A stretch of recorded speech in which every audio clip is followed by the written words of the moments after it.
12 hours in Accra. Good afternoon and welcome to Midday Live. My name is Bright Nana Amfo. Coming up this afternoon, a new directive by the UK government to weed out illegal immigrants will from January 2018 see Ghanaians and other nationals living in the country illegally have their bank accounts frozen. What does it mean for illegal immigrants? We'll talk about that. When was the last time you saw President Nana Addo debate former President Mahama? Well, we have a classic exclusive for you this afternoon. Let's stay right there. Also coming up, Parliament resumes sittings. We will cross over to the House. We're told that the Special Prosecutor's Bill is on the package this sitting.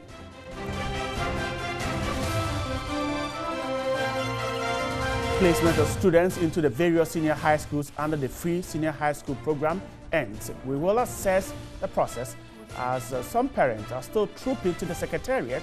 Exactly what are they asking for? Our reporters are stationed there. When we hit the international front, police working to establish the motive behind mass shooting, which left at least 59 dead and another 527 injured at the Las Vegas concert.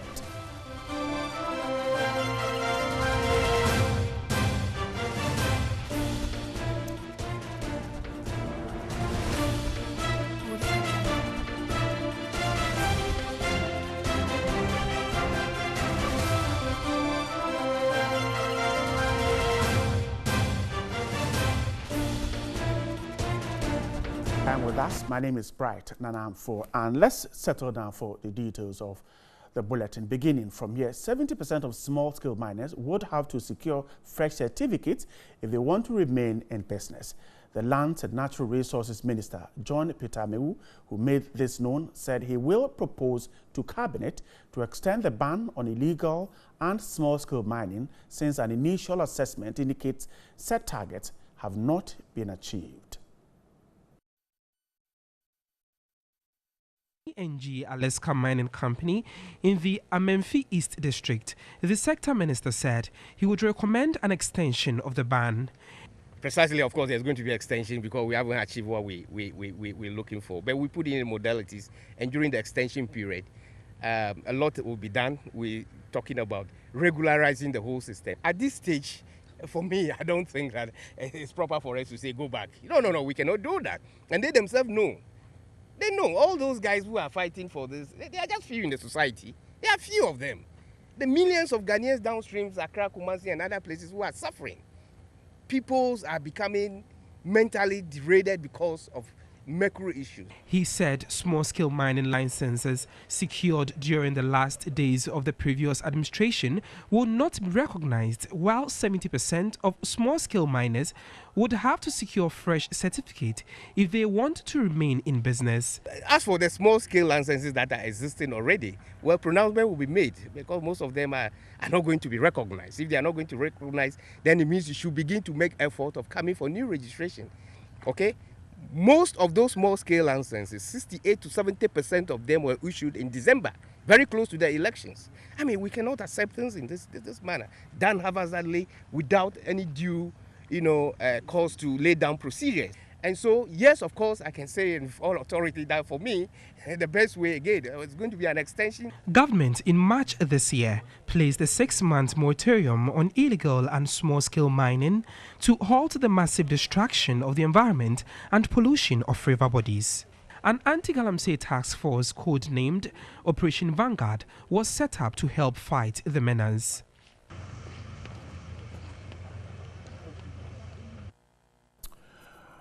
Now, let's shift attention to small-scale mining because the sector minister, Peter Amewu, has directed CG Alaska Mining Company to cease all mining operations on its concession at Amenfi in the western region. The company was illegally granted a mining lease within 4 months into prospecting instead of the stipulated 2 years. Part of the Akatrika forest in the Amenfi East district of the Western region lies this massive destruction of the environment allegedly perpetrated by CNG Alaska Mining Company, which acquired a prospecting license in August last year. A mining lease is granted 2 years after prospecting, but the company obtained its lease 4 months into prospecting. We want to use this opportunity to direct you to cease all mining activities. Henceforth, you would need an annual operating permit to undertake. We direct that you cease that whilst we regularize the system. But the operators of the site claimed they were not mining but reclaiming the land. You know where you are visiting, that's your prerogative. 2, what we are doing, we are not mining. We are reclaiming the land. So for the reports going and around and all that, of course, you are the sector minister. We don't have any option. We abide by it. But Minister for Lands and Natural Resources, John Peter Amewu, insisted there wouldn't be any need to reclaim land if it had not been mined. Of course, if you don't mine, you will reclaim, isn't it? No, parts of the area has been encroached by illegal miners. Of course, we hold the mining lease. It is not where you have undertaken mining activities. This has been done by the small scale. Of course, we owe the permit, so it's our responsibility. Because if you come as you've come now, you mentioned the name of CNG. That's why we are spending money, resources, in order to do this. So we are not mining, and to attest to it, there are other places we can go. River Bia, which runs through the site, is polluted. Deer joins. I don't have any problem with it. The forest is vast. What I'm saying is that let the technical people prove it. We don't have a man. I didn't know they were coming outside that because I'm not disputing that. No, but you said earlier on that it doesn't join. Don't misquote me. What I'm saying, I didn't say it doesn't join. I said we are working with 2 river bodies within our concession. Yeah. And as I speak, I cannot tell you where it enters it. That's what I said. So don't misquote me. But it enters. I don't know. Ghana requires 50 billion cedis to tackle the effect of illegal mining, which would cost between 60,000 cedis and 70,000 cedis to reclaim a hectare of damaged land.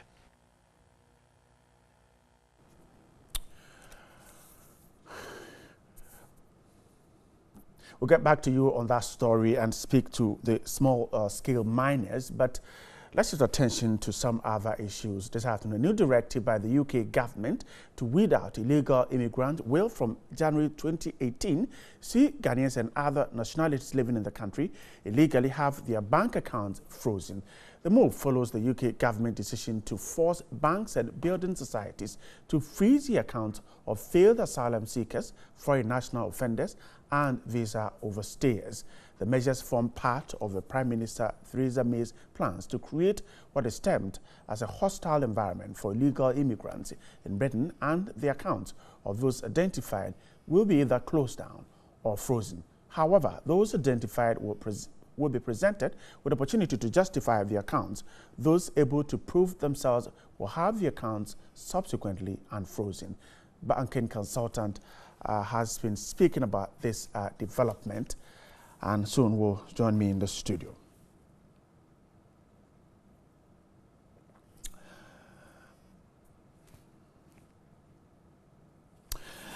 We're grateful for your time with us. Nano Champo is a banking consultant. Good afternoon. And thanks so much for joining us.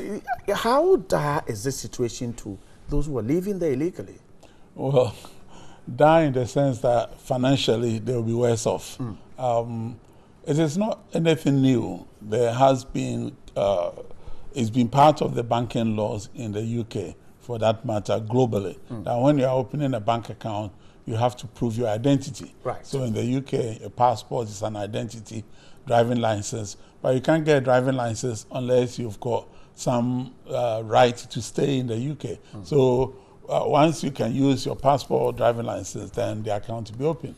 Now, what has happened in the past is, I presume some of the banks have laxed a little bit in identifying that a passport, when it's presented, it has the legal status to be in there. Right. Now, what the government is saying is that henceforth, you have to show cause to be in the UK as either an indefinite stay person or a national before you have a bank account. So if you're an overstayer, then it means legally you are not supposed to be there. In fact, as an aside, back in 1987, there was a fire at King's Cross Station. In that fire, there were some Ghanaians who were affected. some compensation was offered, they rejected, and it went to appeal.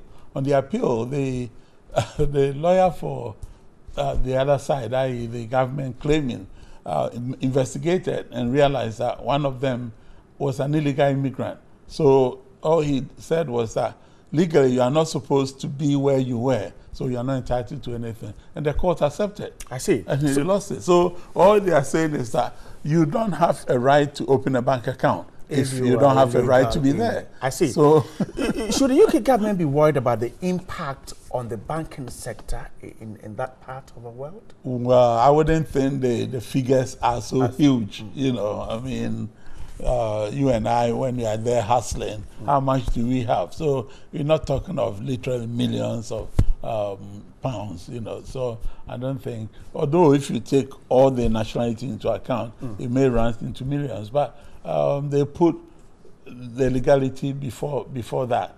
And especially since the banking crisis of 2007, 2008, all banks have been asked to intensify the identity of customers. That is the KYC, know your customer, and then enhance CDD, customer due diligence. And these are all parts, because if you have a customer and they don't have a legal status to be there and you open an account, effectively you are also flouting the rules. So I think that's what for these illegal ones living there, it means that a rush to withdraw their monies? Yeah, I mean, to be forewarned is to be forearmed, and we are lucky that they're giving so much time.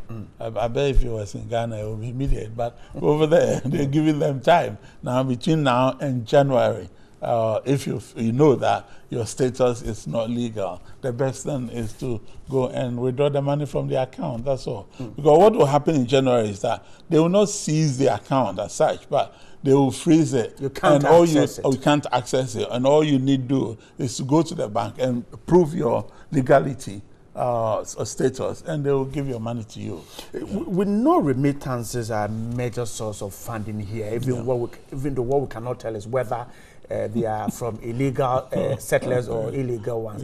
But you see these monies, for instance, coming down to Ghana if they are Ghanaian immigrants? Oh yeah, sure. I mean, if there are some illegal immigrants, they withdraw the money, then where else can they keep it? You can't keep it under your pillow, although we don't have robberies like we have here. So you can't keep it under your pillow. The best thing is to send it back to your hometown or your nation and then keep it there. So they may be bringing some money. And you said that it is not enough to stir up the UK economy. But what about ours here? If they bring those monies down? Well, with ours, we are not that big, so every little counts, you know. So whatever they bring us here, it will help and stabilize the currency, won't it? Because if you get an inflow of foreign currency, then it helps the strength of the city rather than the other way around. So supply will exceed demand, and where supply exceeds demand, then the currency will be strengthened. So if it comes, we'll be lucky. And I'm grateful once again for your time. I know Tuo Champon is a banking consultant there talking to me about that decision to freeze the account of illegal settlers. This is Midday Live. Do you remember a debate between Nana Addo Dankwa Akufo-Addo and John Dramani Mahama, the former president, way back in 2000? Well, we'll bring you a playback. When was the last time you saw Nana Addo debate John Mahama? Watch this on your screens. Mr. Mahama, what would you do differently to get the economy back on track? Well, before I begin to talk about that, I was just going to chip in, you know, what I think Nana and Co will do if. No, I'd like you to tell me what you will do. If they want. That's an important matter. If they want. if I know shortly after that happens, they'll come out and say, gentlemen, unfortunately, we didn't know the true state of the economy is worse than we think. That's what you're telling us, John. No. You say we don't know. No, that's what they're going to say. We don't know the true and so facts. all the promises we made you, unfortunately, we can't deliver immediately. Just keep your belts tightened. In the medium to long term, we shall deliver on those promises. That's what they're going to do. Yeah, but tell me what you would do. A lot of programs are in place already. And are beginning to yield results. We put in the Gateway program. We have the Free Zones program. It's attracting investment into the free zones. Recently we cut the sod to set up a new cocoa processing plant that will process 60,000 tons of cocoa and increase the amount of cocoa that we're processing from about 20% to close to 35%. These are all programs that are in place. We intend to tackle agriculture in a new way that is speeding up irrigation projects all over the country. First of all, I mean, it's refreshing to hear that, the communicators of the regime now telling us that they're aware that the path that they have been on before wasn't satisfactory and that it is now necessary to move. That. That's exactly what I said. We've had those programs in place that's already. What I understand. That 20 years, which is virtually the period that the NDC has been in power, is virtually 20 years. That period was in other countries' lives enough to transform them from the economies that we have now. If you talk of Malaysia or Taiwan. These are examples of the countries. I'm talking about countries that began very much at our level of development, who within a 20-year period moved, in the case of Korea, from 400 per capita income, which was Ghana, 60% people in agriculture, like they were there, to economies where per capita incomes is now measured in terms of thousands of dollars. Dramatic transformation of their lives, the lives of the Malaysians who today were seeking to emulate. How have they done it? They did it with one fundamental premise. You cannot develop your economy unless you give the producers, whether of agricultural products, whether of industrial products, of services, confidence in their ability to work, take their reward, pay their taxes, and get on with their lives. All right, and you can watch the full version of that interview this Saturday on Hot Issues there. Now, in other stories, President Nana Addo Dankwa Akufo-Addo has inaugurated the $51.5 million WA water supply project at Jambusi in the Upper West Region. Phase 1 of the project, to produce 3.5 million gallons of water daily, is expected to serve residents in WA and its environs. The government secured a $55.5 million loan from the Korean Exim Bank to undertake the project expected to meet the water supply need of residents in WA and its environs. President Akufo-Addo commended the Korean government for the assistance in ensuring the realization of the project. Continue to conserve the water. The little bills that will come, settle them so that the system can continue to run and provide you with the service. As far as the demands of the Doromona for servicing other areas of the community that don't have, including his own village, let me assure him there is going to be a second phase of this project, and in that second phase, the chief and his people will be included. The president touched on the security situation in the WA West district. Before my arrival here, the leadership of the police, the IGP, has sent a crack team of 14 men, led by Chief Superintendent Peter Ndebugre, from the counterterrorism unit, to come here to support law enforcement agents here, and also review and study the situation to make a report to the IGP as to the steps that need to be taken to arrest the deteriorating security situation up there. The paramount chief of the Rimon traditional area, Na Sohimi Ninye Dana Gore II, praised President Akufo-Addo for honoring his campaign promise on fertilizer subsidy program, for which the WA district alone received 47,000 bags. He requested government to rehabilitate roads in the region and put up a share nut factory for the district as part of the One District, One Factory program. The visit to the region forms part of the president's 7-day tour of the 3 regions in the north. Car Powership Ghana has connected its 470 megawatts power ship Osman Khan to the national grid. The second 470 megawatts capacity power ship, twice the size of the current car power batch, arrived in Ghana in August this year. Osman Khan is in consonance with a power purchase agreement signed with the Electricity Company of Ghana, requiring car power ship to supply 450 megawatts of power for 10 years. The 470 megawatts Caradinese power ship, Osman Khan, is expected to supply uninterrupted and reliable electricity at a competitive price for thermal power generation. The power ship will initially depend on low sulfur heavy fuel oil to generate electricity, but will be converted into natural gas as soon as local natural gas supplies become available. This development is expected to significantly help shore up the country's power supply.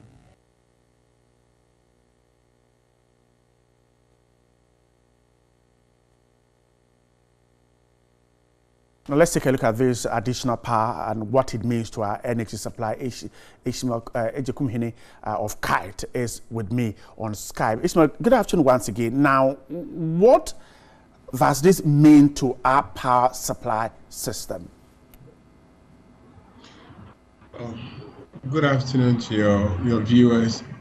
Basically, it's an additional installed capacity of about 250 megawatts if you consider the fact that it's just going to replace the 225, the one that first came. We're not going to have both of over a little over 200 and close to about 250 megawatts. So it means the total installed capacity would have increased from 3,600 to around 3,800, 3,900 megawatts. I see. Does this mean enough energy, sufficient energy that we can go to sleep? Well, yes. Even before this additional, this new batch came in, we had an installed capacity of about 3,600, while the peak demand, that's the highest demand in a day, is averaging about 2,000 megawatts. So yes, in terms of the demand, current demand plus the reserve mine is supposed to be okay. If all the land is available for dispatch, we should have enough generation, but we shouldn't forget the fact that demand ought to be growing averagely around 10 to 15% every year. So now we should be fine. We should be more than fine. In fact, we do have excess capacity, and some of the generators are idle. So yes. I see. So if we take into consideration the fact that demand grows between 10 and 15%, and based on the fact that this is what we should be targeting at, can we begin to think about exporting the power, or because of the growth between 10 and 15%, we should hold on? Well, at the moment, I'm not too sure there are too many customers outside Ghana who will be interested in our power, because I'm sure you've heard that in the sub-region, our power, the cost of our electricity is the highest. So yes, if we have excess capacity, the wisest and the most prudent thing for us to do would have been to look at the WAP, which is the power pool, West African power pool market. And we do have the infrastructure in place, because we have intertie, we have connections tied to Togo, Benin, and also Burkina Faso. So ideally, we should be looking at those markets, and we do already have agreements with Togo and Benin, an arrangement with Cote d'Ivoire to bring in, or depending on what capacities we do have. But at the moment, our power is expensive because of most of these expensive thermal plants that we contracted. So unless we are prepared to sell at the price they are prepared to buy, there isn't too much option for us in the West African power pool, because we're generating electricity at a much higher price than what the sub-regional average. So yes, for a very long time, Ghana, we've been talking about being a net exporter of power, but initially we were concentrating on getting the capacity. Now we seem to have slightly more than we need, yet we can't export because our power is expensive. All right, Ismail, I'm grateful for your time with me tonight. Ismail Ejekumhene is with Kite talking to me about the linking of the power ship to the national grid. Now let's take a look at Parliament. The House has resumed after a long break. We're told that we'll be going there quickly for us to, Evelyn, to tell us what exactly is happening there. She's been there. We're told some bills will be considered before the House. But let's quickly go there. And the House resumed after that long break. And we will find out exactly what are the immediate needs of the House. For now, Evelyn Timmer will tell us the bills that the House will be considering.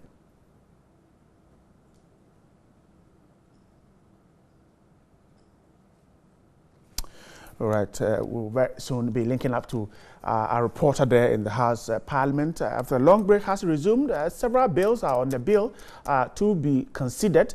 And we'll tell you particularly the Special Prosecutors Bill is one of the bills likely to attract the attention of the House. When we get Evelyn Timmer in there, she'll tell us exactly what the House is doing at the moment and subsequent work that will be done.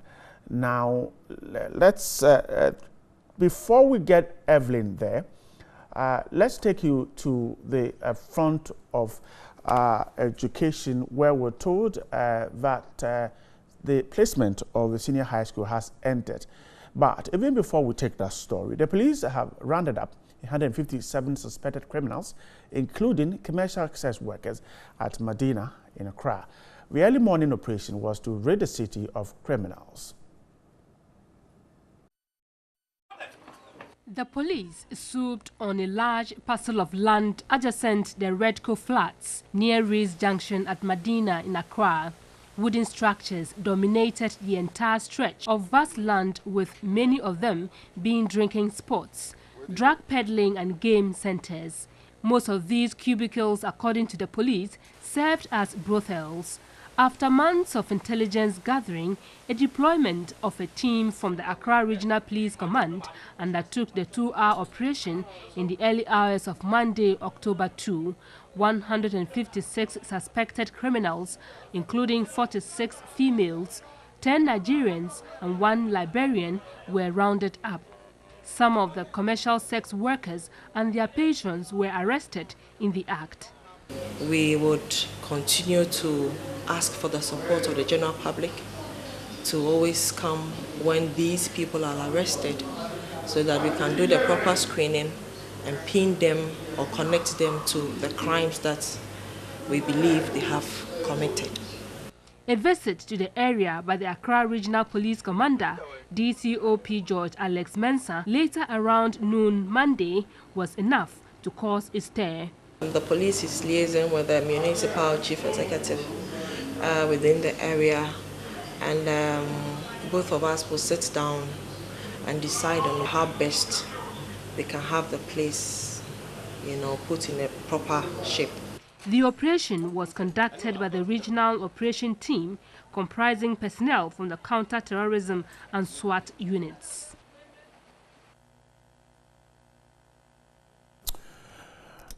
Now, to the eastern region, inadequate classrooms at Alafia District Assembly Basic School in that region has compelled some of the people to study under trees. Pupils are therefore asking government to construct a new block for them. Lucy Ayambele's report. Yes, madam. So what happens if the rains are coming?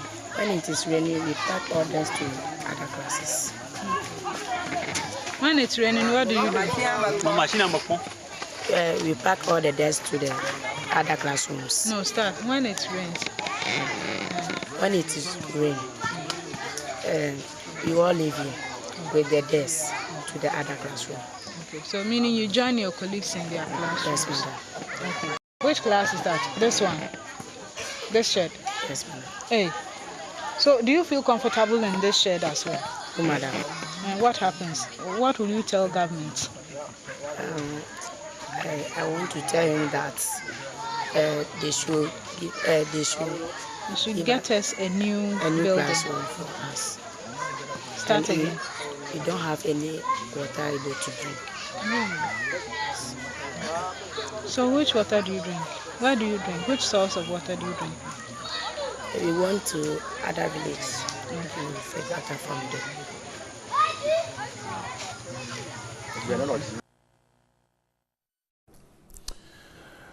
Now let's go back to our story from Parliament. The House has resumed after a long break. A lot of bills are to be considered. We're told one of which is the Special Prosecutor's Bill. Evelyn Timmer this morning has been hovering around the place, trying to find out exactly the business of the House for today and beyond. She's joining me. Evelyn, good afternoon. And what exactly has the House been doing?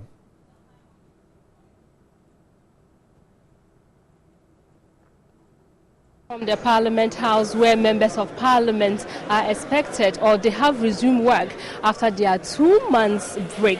We do know that when before the House went on recess, a couple of bills and agreements were passed and approved. But this particular Parliament or this particular sitting is expected to deal with a lot of bills, because we do know that previous Parliament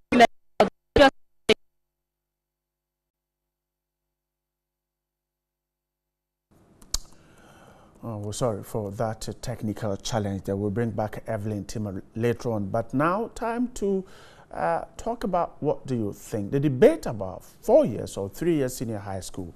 Where do you stand? What do you think?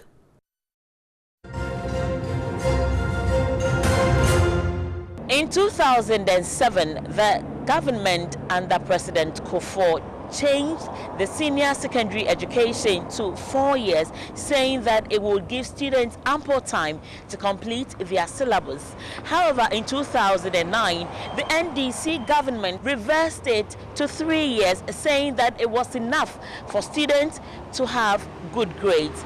The current administration under President Akufo-Addo is seriously considering extending it again to 4 years, saying that students are not performing well under the current 3-year system. What do you also think?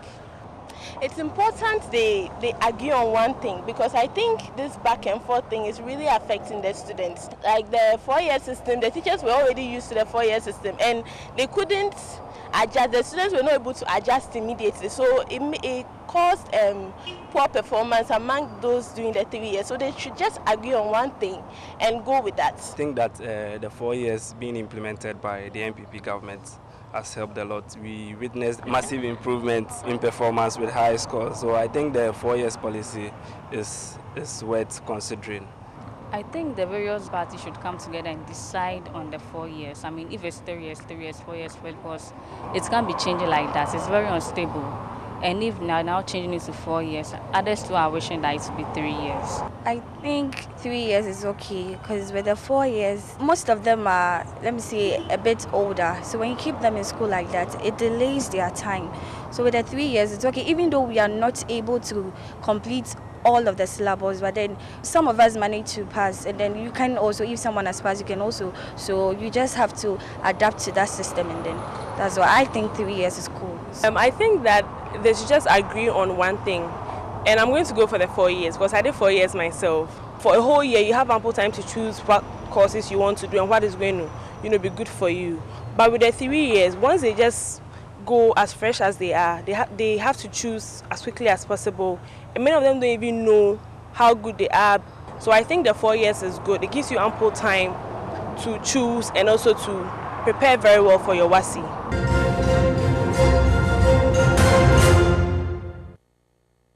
This is Midday Live. We're stepping on the brakes. When we're back, we'll tell you what's up in the world of business.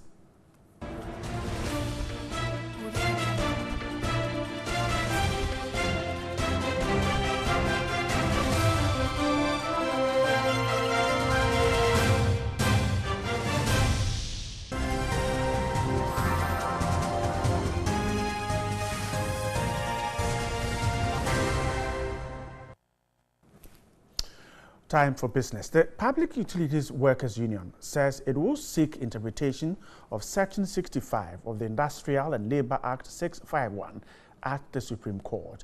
The union is expected or demanding severance package for members after ECG operations are taken over by a concessionaire. Reacting to the Energy Minister's pronouncement that workers of the electricity company who are demanding severance package should first resign, the union insists the workers are entitled to severance under Section 65 of the Labour Act. According to the union, the Industrial and Labour Act enjoins an employee to be paid a severance package after he or she is laid off, and also if there is any major organizational change. There appears to be some ambiguity or divergent views as to what the provisions in Section 65 really means.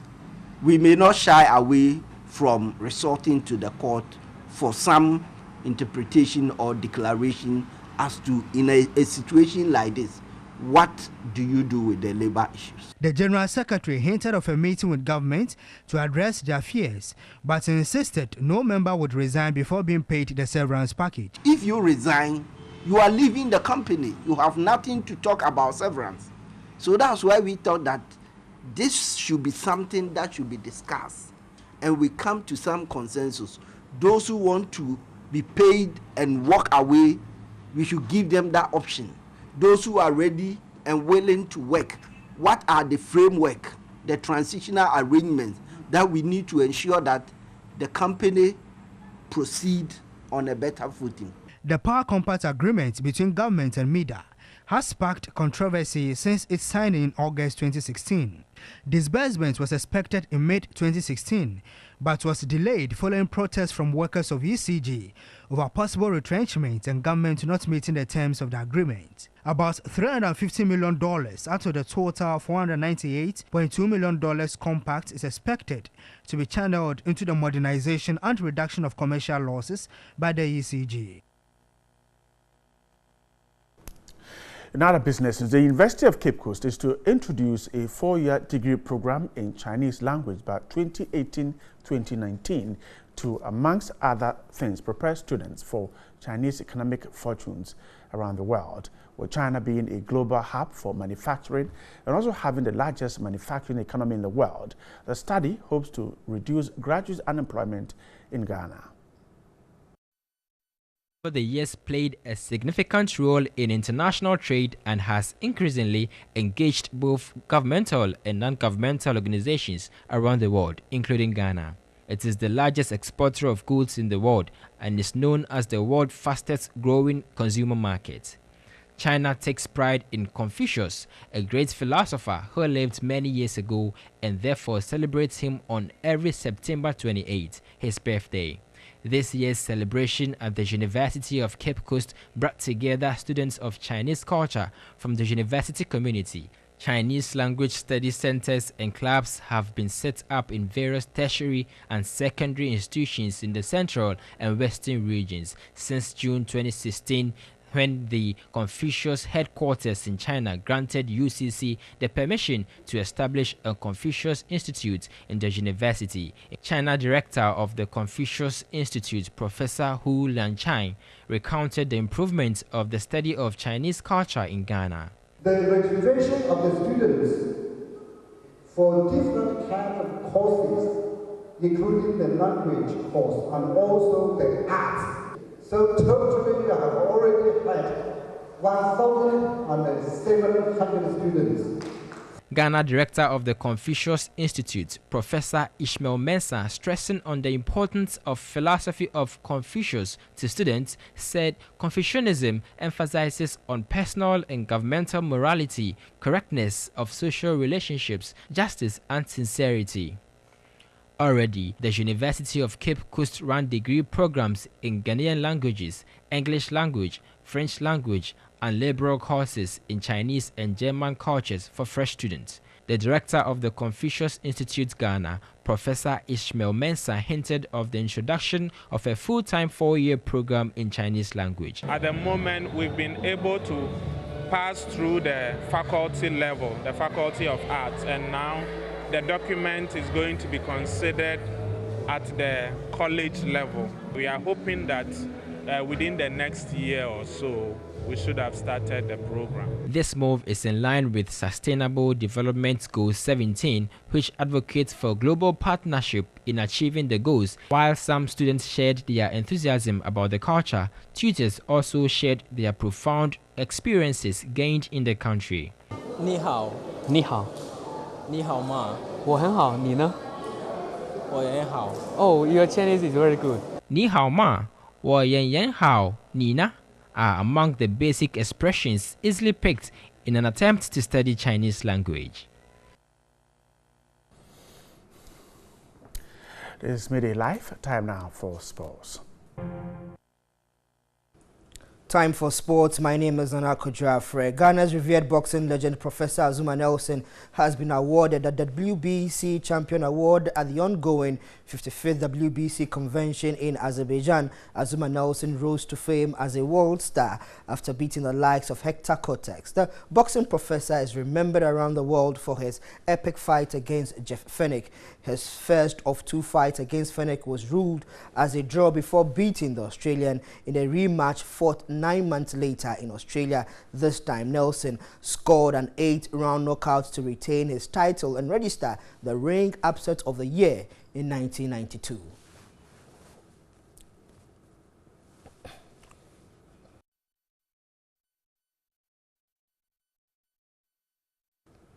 In news from the Black Stars, Ghana captain Asamoah Gyan and Holland-based Thomas Japan have been dropped from the Black Stars final squad for Saturday's World Cup qualifying game against Uganda in Kampala because of injury concerns. A statement from the FA claims Gyan and Japan were unable to recover in time for the match to be played in Kampala on Saturday. Kwesi Appiah has whittled down the squad to 22 players, we understand now, because Jonathan Mensah and Harrison Afful could not also make it for the game against Uganda on Saturday.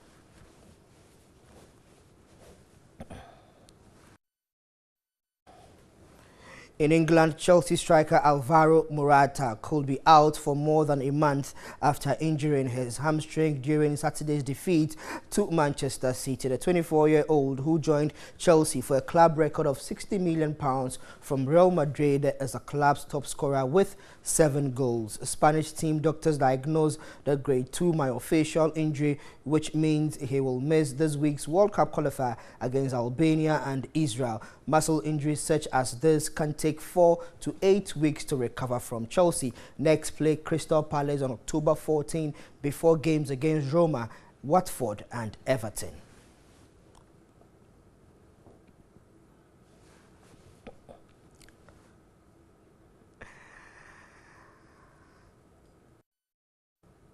And to some more news here, Carlo Ancelotti has confirmed he will not manage again this season following Bayern Munich's sack, and Ancelotti insists he will not return to management this season despite links to various clubs. The Italian was shown the exit last week after their Champions League defeat to Paris Saint-Germain. The former Madrid and Chelsea coach has already been linked with a return to AC Milan, where he spent 8 years before joining Chelsea in 2009, but the 58-year-old will take some time away from the game before reassessing the situation in the summer.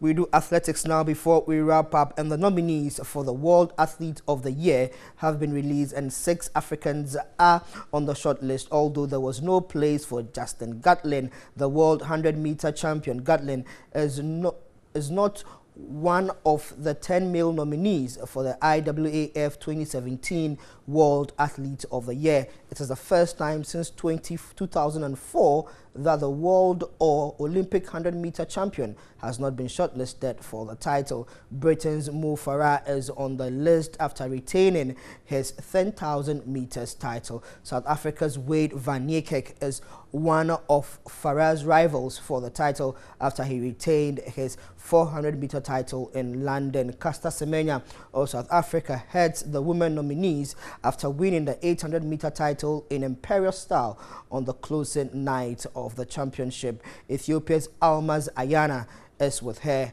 on the women's list as well.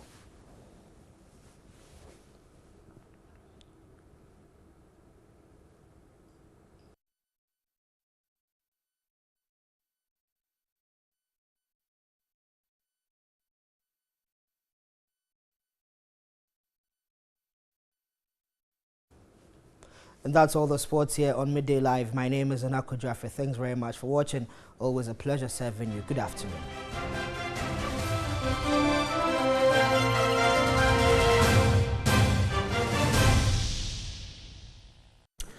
On August 23, TV3 reported on the ordeal of a sick musician, Jewel Aka, who had to endure excruciating pains descending from a 3-story apartment anytime he was to visit the hospital. Jewel was battling stroke and diabetes. Osuwara has reported the veteran musician can now afford a sigh of relief as he's been relocated to a disability-friendly apartment.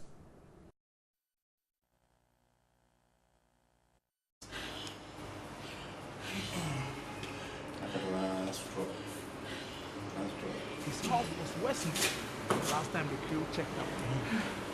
Until TV3's report, the alien music icon weeks of treatment went through a distressing experience. Now looks bright. Anytime he was to be moved from the top floor of this flat to see a doctor for assessment. Jewel, the prolific will no more have to suffer the nightmare and agony, and is counting on the decision by his children to relocate him to a more comfortable home. Here is a new apartment that his children have gotten for him just to make sure that he doesn't go through all the stress he goes through anytime he has to be taken to the hospital. So in a quick while, we just walk in and find out how Mr. Jewel Aka is doing. So with him there is the president of the Musician Union of Ghana, and he, together with the leadership of the Aging Musician Welfare Fund, Amware Fund, they came through to show solidarity with Mr. Jewel Aka. So quickly, we'll find out from Mr. Jewel Aka how he is doing. Daddy, good afternoon. Afternoon. Hope you are doing good. Yeah, I'm doing well, bit by bit. It's better than the first time. This time I'm kicking up because I've left the upstairs and I come downstairs. So. And then the other time when we came to you, realized that it was a very difficult task moving from the top. Difficult, even the steps. My waist, my legs, everything, come on, it's tedious. So what have you realized the difference now? We can walk up there and then we'll watch around and see who is passing. And as you know, you check the doctor that we want to him. He did well by giving me good medicine. And all this stuff and that. Now I'm becoming okay. I can walk now, but not too much. You know, but bit by bit, God will put me in the right way. And which other changes? I have seen that the swelling parts have all gone down. Yeah, the swelling part, my stomach and everything is coming down. I'm becoming okay. All right. So your fans, those who are worried that Mr. Jewel Aka is not doing well, they can afford a smile now. Oh, they have to. But how do you find this environment? It's very nice. You can see it for yourself. You haven't gone through all the goddamn thing. If you go through, you see that it's very nice. You know. My other place too is very nice. But here is so beautiful for that other side. TV3 is the place that you watch good news, entertainment, everything that you want to get in TV3, you will get it. And that's it for Midday Live. There is more news on 3news.com. My name is Bright Nanamfo. Good afternoon.